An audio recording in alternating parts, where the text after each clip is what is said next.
This is the Rev'It Poseidon 2 Gore-Tex laminated touring jacket, and I'm here to tell you all about it.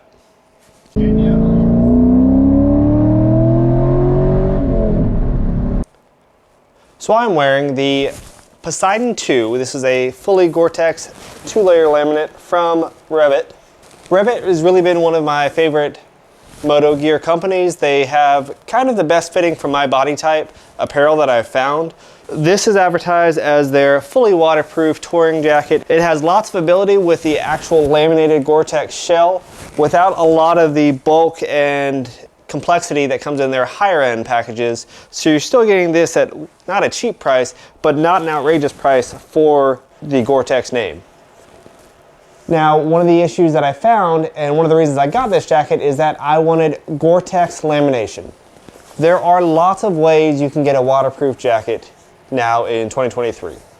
The most common thing we find is in the lower to mid-range jackets, something like the Rev'It Sand series, that will have drop-in membranes. Inside the jacket, there's a liner that you'll throw in if it's going to rain, and that liner is waterproof. It keeps you dry, but the outside shell does get wet. The biggest drawback to these is you always have to carry your rain liner with you, and you have to know ahead of time if it's going to start raining to put that liner in. If it starts raining while you're riding, you don't really have an opportunity to stop and put that liner in after you're already wet. It does you no good. So that is something I used for quite a while, and for the most part, if I knew it was going to be raining or catching rain on a trip, I'd put the liner in, but for the most part, it would just be carried with me just in case it rained. Many times I got caught out in an unexpected rain shower and then had to throw it in when I was already wet, and it really was not a great experience. The next step up in price points, you really do find a lot of Gore-Tex jackets. The problem is it's not an actual laminated exterior Gore-Tex. It's a liner inside the jacket built in, so you don't have to worry about a removable liner, but built into the jacket is Gore-Tex. This is a really good workaround. You always have waterproofing. The problem is the outside shell is nylon. It's not really an absorbent material, but it's not waterproof, so it will hold water. If you're riding around the winter or up in the mountains where it does get cold, the jacket can get you very cold very quick, and it feels freezing while riding in some conditions. It holds a lot of extra weight, keeps you dry, but it does feel like you're wet almost with it as cold and as heavy as the actual jacket itself gets. Then we move up to the actual Gore-Tex lamination, and these really do move to a whole different level of waterproofing. This is guaranteed for the life of the garment. No water gets in, and it is really great for long distance touring. You never have to worry about, is a rainstorm going to show up? It doesn't matter. Just close some vents and you are waterproof 100%. That's not to say that the Gore-Tex jacket is not without downsides. The main problem with these is that it is very expensive to put vents in them. And although something like this does have the Fidlock vents that do vent through the membrane and they're waterproof, there's not a lot of venting on these. They don't flow a lot of air, at least in the lower price points of the Gore-Tex jacket, so they can get very hot in the summer. They don't quite have the temperature range as some of the removable liner jackets do. And overall comfort, they're very crunchy and not quite as soft to wear as a typical 3-season jacket would be. Now to talk about the Poseidon 2 specifically, I am 5'8", I'm about 155 pounds, have a 32-inch waist, and what I've found is that the size small from Rev'It typically fits me the best. It is kind of tight, it is not baggy by any means, but when riding it keeps you in that perfect position without a lot of excess to kind of flop around. And that's really what I like from my motorcycle clothes. The Rev'It Poseidon 2 is a fully laminated Gore-Tex shell, 2-layer. It does have Rev'It's proprietary slide zone.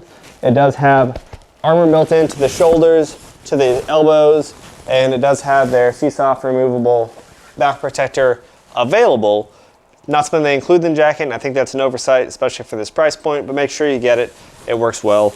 There is no airbag available for these jackets. Some of the more modern jackets are starting to come out with them, so keep that in mind. The Dainese products, I believe, have the Gore-Tex built-in liners, so they're not the laminated exterior, there's the built-in liner, so they have the drawbacks of those, but the benefits as well, and they have some of those available with the airbag, or at least airbag compatibility, and I think that's kind of fantastic. This jacket comes with a removable thermal liner inside, that is pretty easy to take out. It does accept their Challenger cooling vest for the hot days, so that's kind of cool. I actually like that system a lot. Inside, you can see this type of membrane that keeps the Gore-Tex material off of you and allows some airflow inside. The problem is, this is all through the arms, and when you get to pressure points like the elbow, it's that rough honeycomb that actually does dig in a little bit to your elbow. It's kind of uncomfortable when your skin is directly against it. That's one thing I'm not quite satisfied with about this jacket. Overall, I've had this jacket for about 1 year. I've worn Rev'It products and had Rev'It products for years. They do last a long time. This particular jacket I've had for about a year. I've put about 10,000 miles on, including one really long distance road trip when I went down to Texas last year. Was very happy to have it, and like I said, the reason I bought it is that I did not want to have to worry about liners, especially on a long road trip. I wanted to have one jacket that I'd just close some vents if it was going to rain, open vents up if it wasn't going to rain, and just be ready for anything. And truly, that's what this Poseidon jacket lets you do.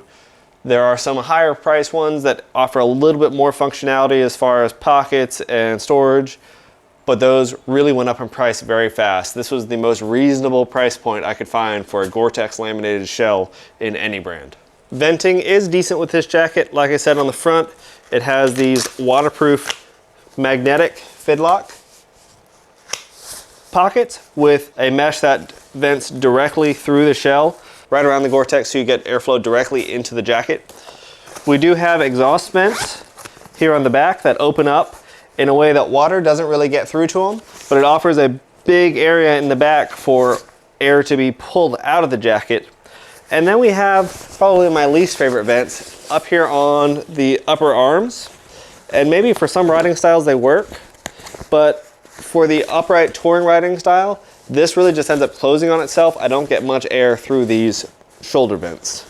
It does come included with a neck gaiter that comes on top that will increase your waterproofing and wind rejection capability. When wearing the jacket, it will zip in around the outside of the collar, adding a little bit more bulk, and add another waterproof Gore-Tex membrane around your neck up into your helmet to really keep you waterproofed. It works really well. It is a little bit hot, and for most riding, you're probably not gonna need it, but if you know you're going into a rainstorm, man, it keeps you dry, it keeps any water coming in from on top, and is a great addition. The adjustability is very typical Rev'It. We do have inside the arms 2 different straps that allow us to cinch down and make sure our armor stays in the right spot. On the sides, we do have this one slide closure, very typical Rev'It. We have some gussets in the side that open up, and there's not a whole lot to surprise you. There is one rabbit pouch in the back with one waterproof zipper. We do have one zipper pocket on each side. They do hold a decent amount of things, but they're not too expandable. Both in the liner we have some pouches, and in the jacket itself there's a couple pouches. In my 1 year and 10,000 miles in this jacket, what I can tell you is the reasons that I bought it: for its waterproof capability, for its always waterproof capability, and everyday rideability being the predominant reason for it. This jacket has succeeded. It is fantastic for long distance. It really takes away any concern you have about potential pop-up storms or moisture you might run into. It really does great. The comfort is definitely diminished from something like the Sand series or some non-waterproof jacket, but it's not bad. The material is a little thicker, a little crunchy sounding when you move around, and probably that interior honeycomb liner is my least favorite part, which makes it not the most comfortable jacket I've ever had, but definitely very tolerable to wear for long distances. For somebody that's going to be doing long distance riding and riding through storms on somewhat of a regular basis, I would absolutely recommend this jacket. For somebody that does just occasional around town trips, nothing really long distance, and generally knows the weather before they go out, I don't know that I'd recommend spending the money on a Gore-Tex laminated shell. The liner might work better for you. Does this jacket work as advertised? Absolutely. Again, my only takeaway is that interior honeycomb liner, which I really don't like, my elbows really don't like without a thermal liner in this. But for all the capability of the jacket, for the additional thermal liner, for all the waterproofing, for all the ventilation that it does have, and for the Challenger cooling vest capability it does have, really does get you through a wider range of riding seasons and does really, really well. I'm certainly happy to tell you when riding gear that I purchased doesn't work out the way I thought. AGV, I'm looking at you. But this is something I've been very happy with. I did spend quite a bit of money on this suit. I do have the matching pants to go with them. Spent quite a bit of money, but they have worked out really well. And for the trips that I've done to Texas and similar long distance trips, it gives me a lot of peace of mind, both in safety of the jacket. It is fully CE level 2, especially with that back protector in there. It is a very safe jacket, safe feeling jacket that gives me no concerns. The fit is great. The comfort is very reasonable, not outstanding, but very reasonable. But the peace of mind of always having this waterproof, really high quality shell is really hard to beat. Again, this is the Poseidon 2 from Revit. I've been using it again about a year, and hopefully we'll keep using this as long as I did for my sand jacket, 6 or 7 years, and get my money out of it. If you guys have any questions about this jacket or about moving to a Gore-Tex jacket, let me know down below. If you guys have done it and have any regrets or have enjoyed certain things, let me know that as well. I'd love to hear what you guys are using for waterproofing. There are a lot of cheap options and a lot of expensive options. We might do a video going through all of them. This is what I choose to use. This is where I found myself being the most comfortable, and it's worked out pretty well so far. Thank you guys for watching 4K Motoring. I'm Chris. Again, if you haven't already, go ahead and hit that subscribe button and like this video. We'll have more content for you soon. If you like these gear reviews or want to hear more about what I wear when I ride, let me know. At least like this video to let me know that you like this sort of content. Otherwise, we'll catch you next time.